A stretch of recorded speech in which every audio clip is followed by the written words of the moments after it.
Gary, Oui, on est à quelques heures de l'ouverture des portes de votre exposition, les 20 ans de création de Gary. Comment vous sentez-vous? un petit peu stressé, un petit peu serré, mais et quand il faut y aller, il faut y aller. 500 personnes sont attendues ce soir, c'est une très grande exposition.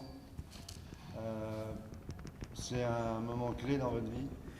Oui, c'est un bon palier, c'est une aventure, c'est un passage pour d'autres choses, des nouvelles choses que je suis en train de faire. Mais oui, c'est vraiment un bon palier, oui, oui, oui, oui, oui. C'est une belle aventure, c'est extraordinaire de se retrouver dans un lieu magique comme celui-là. Vraiment, je suis fier de pouvoir montrer les œuvres dans un bel écrin. Fier et ému. Bah oui, ça se voit pas beaucoup, mais oui, je suis très ému. Oui, oui, oui.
C'est du polissage. Moi, je ne peux pas avoir le temps. Sinon, le temps, c'est... C'est philosophe, hein, c'est privilège de l'âme.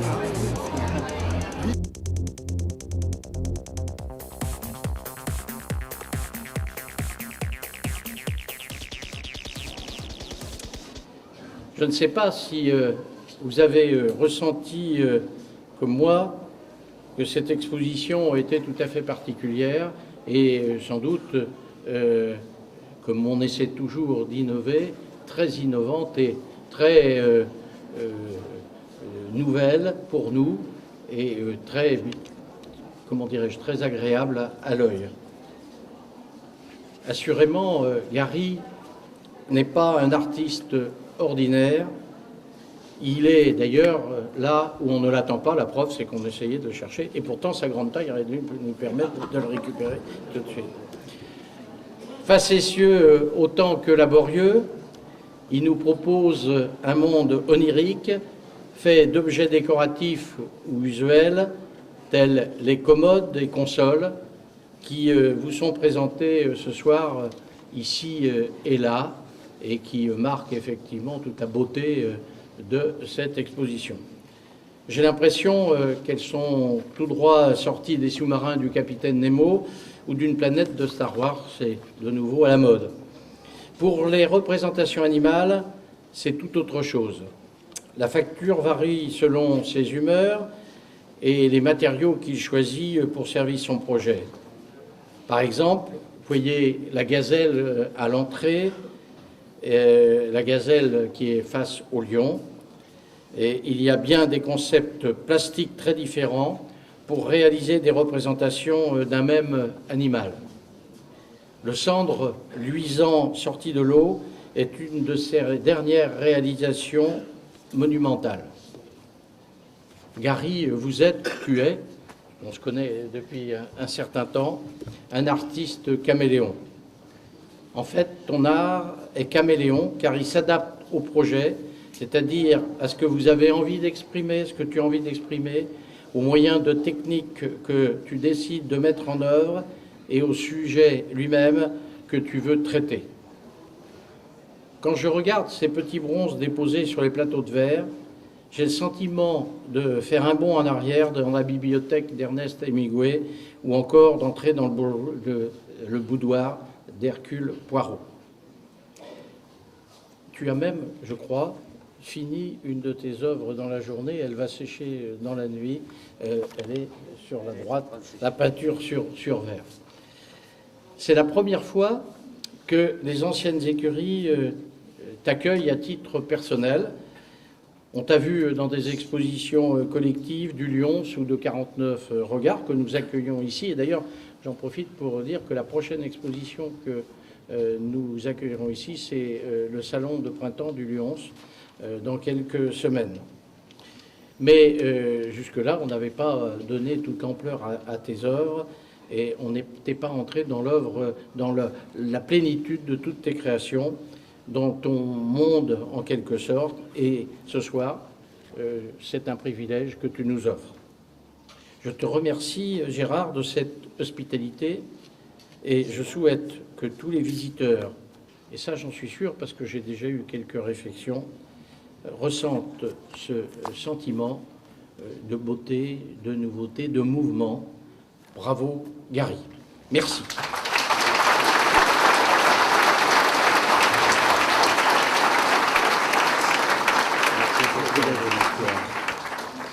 Bon, on va essayer d'être court. Là, c'est court. Mes lunettes. Je suis ému. Excusez-moi si je lâche des petits ratés. Mesdames et messieurs, bonsoir. Je vous remercie d'être présents à cette soirée qui est l'aboutissement d'une belle aventure. En premier lieu, je remercie tout particulièrement ma femme qui m'a supporté dans les deux sens.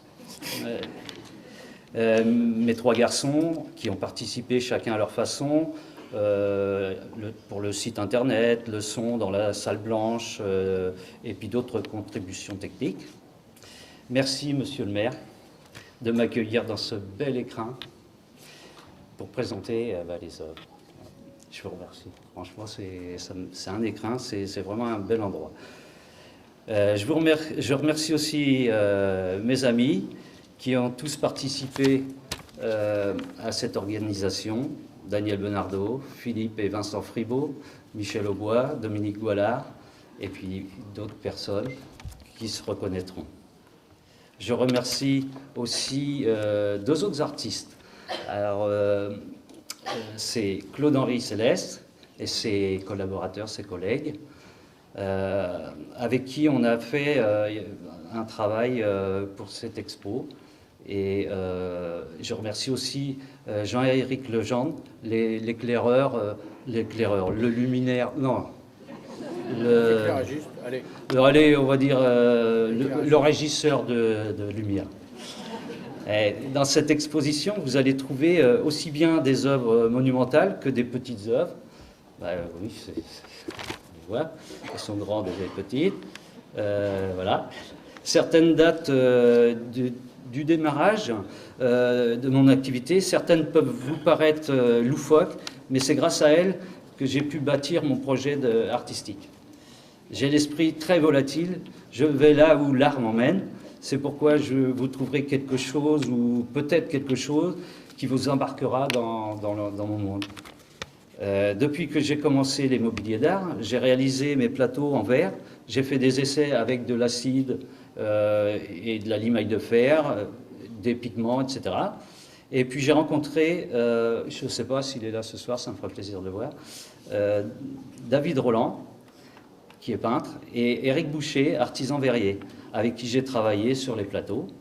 Je connaissais Jean-Jacques Coué, professeur de dessin à Angers.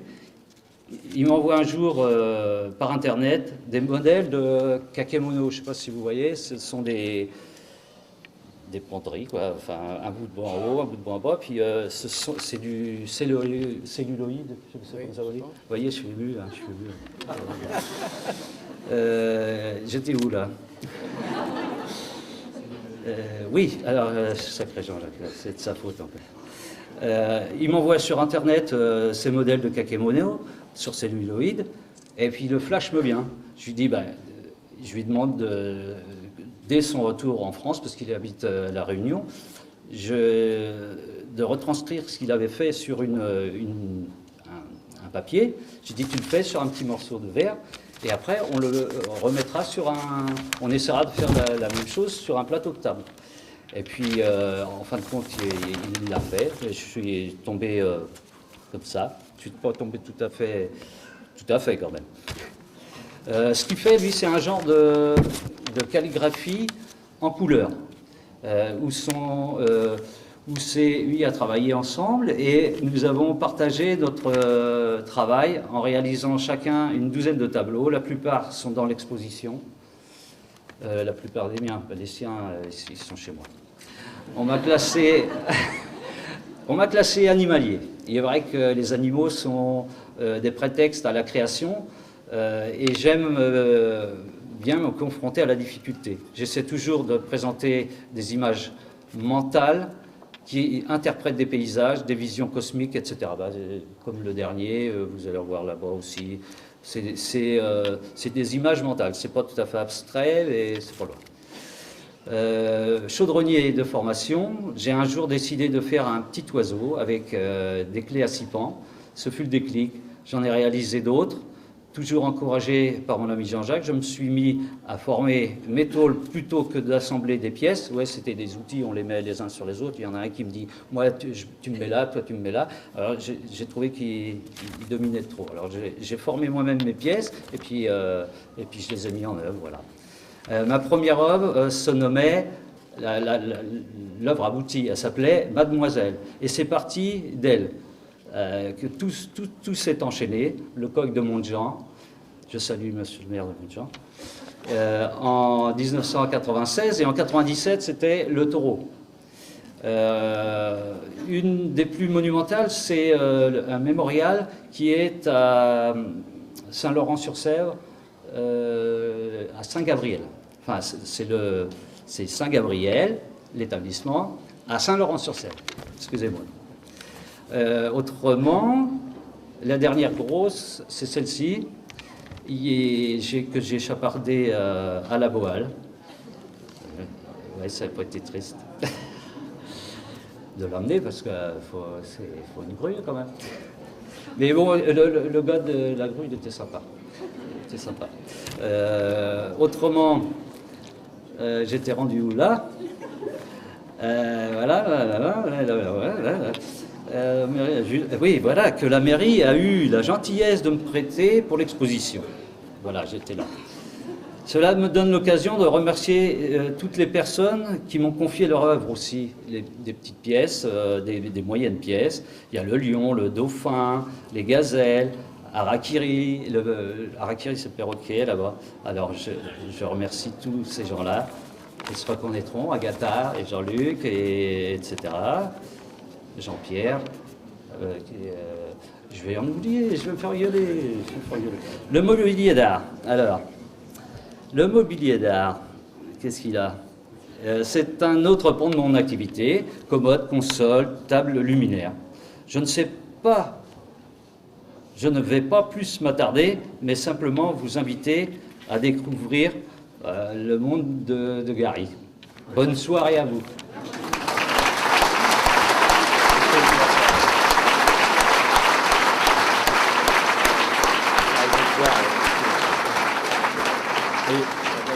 En plus du talent, il a de l'humour, hein, donc, et c'est pas négligeable. On se retrouve autour du verre de l'amitié, peut-être. Il y a plutôt intérêt, oui. J'ai soif depuis le milieu de l'après-midi.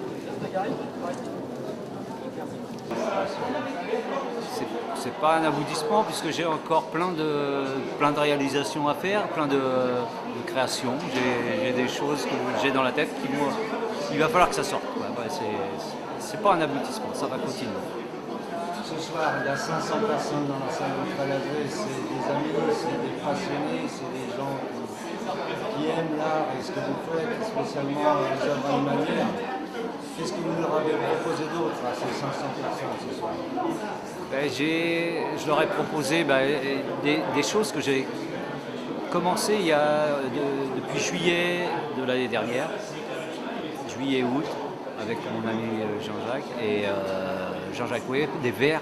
J'ai fait des verres, de la peinture sur verre. Et puis, qu'est-ce qu'il y a encore? Il y a plein de nouveautés, quoi. Ça continue, c'est pas un aboutissement, c'est une marche, voilà, une grosse marche. Je pense que ça va venir. Il y a plein d'autres choses comme ça. Est-ce que vous pouvez dévoiler la prochaine surprise que vous allez nous faire en termes de changement de la sculpture? Vous êtes passé au travail sur verre.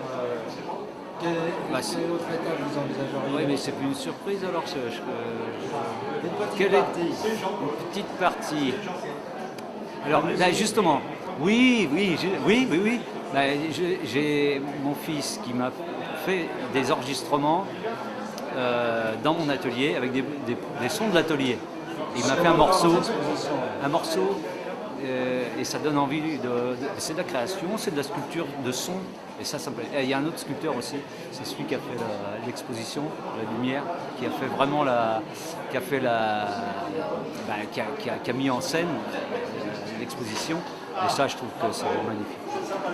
Donc peut-être un morceau de musique fait par Gary d'ici quelque temps. C'est possible, c'est pas impossible, je dis pas non parce que j'ai dit j'ai l'esprit volatile et ça peut y aller aussi. Merci Gary. Merci. Marie Garnier, Madame Gary, ce soir, c'est un succès. 500 personnes à la première de l'exposition de votre Marie Gary. Un commentaire? Soirée superbe, inoubliable, incroyable. Non, mais il y a des gens qui vont faire rire. Mais vraiment une soirée, un aboutissement pour mon mari qui a vraiment qui a fait quelque chose de superbe. Je ne peux pas dire autrement. Bon, c'est vrai que ça a été difficile, hein. Il y a eu des moments très très difficiles. Mais bon, l'aboutissement est quand même là et on est content. Si vous aviez à définir son art, quel mot vous choisiriez entre self-made man, l'homme qui fait par lui-même, le créateur, un dessinateur? Gérard et Gary a fait de nombreuses réalisations différentes. En un mot, vous l'appelleriez sculpteur ou autre chose? Pour moi, moi, la sculpture, c'est pas le métal. Le métal, pour moi, c'est encore plus que la sculpture. C'est un travail de longue haleine et puis quelque chose qui vit, qui se transforme. Et je peux pas expliquer. Je l'appellerais presque, ça va être vulgaire, métallier. Et question subsidiaire, je sais que c'est difficile à choisir. Une pièce de Gérard que vous préférez le plus et pourquoi? Celle que je préfère la plus, je vais peut-être vous étonner, c'est un petit escargot qu'il m'a fait tout au début qu'il a commencé la sculpture. Et il est pour moi, il est personnel, il est chez moi et il est vraiment intime pour moi. C'est quelque chose que je préfère de tout. Dans toutes les sculptures qu'il a fait, c'est celle que je préfère. Après, j'aime bien les poissons, tout est beau. Les meubles, c'est différent, c'est très beau aussi, mais les animaux, je crois que c'est un vécu, il y a quelque chose qui est vraiment... Dernière question, on dit que les artistes sont souvent un peu caractériels, c'est des gens bien trempés, comme de l'acier trempé, sans faire de jeu de mots. Gary, lui, comment vous le définiriez? Ah bah pour être trempé, il est trempé. Hein. Je vais vous dire qu'un artiste, c'est vrai que c'est beau, mais bon, après, c'est difficile à vivre des fois. Il faut être présent, faut écouter, mais on n'est pas toujours écouté. C'est pas facile. C'est pas facile, mais bon, bah après, moi j'ai un tempérament cool, alors donc je m'énerve et puis après c'est bon. Merci Madame Gary.